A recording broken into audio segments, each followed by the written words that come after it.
इसलिए कि इसके असर का निज़ाम मुख्तलिफ है। जब इसको हम पोटेंटाइज करते हैं और हल्का करते चले जाते हैं तो इसके अंदर कोई ऐसी ताकत है याद की जो खून में घुलकर अपना असर ज़रूर दिखाती है और जिस्म उस पैगाम को कबूल कर लेता है। इस बारे में अब तक पूरी तरह इत्तफाक नहीं हो सका कि क्या है, लेकिन मैंने बयान किया था मेरे नज़दीक एक खुदा ताला ने याद का ऐसा निज़ाम रखा है कि कोई चीज़ जब किसी से राब्ते में आए तो जो असर कबूल करे वो हल्का होता चला जाएगा मगर हमेशा के लिए मिट नहीं सकता।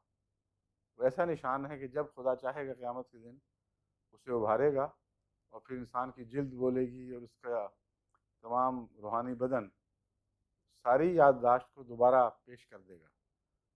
तो ये उसी किस्म का निज़ाम है, इसलिए इसे रूहानी निज़ाम कहना एक मजबूरी की बात है ही रूहानी निज़ाम। मगर मादे के साथ इसका एक ताल्लुक़ है, इसलिए मादे के वास्ते से हम जिस्म को रूहानी शिफा के लिए पैगाम देते हैं।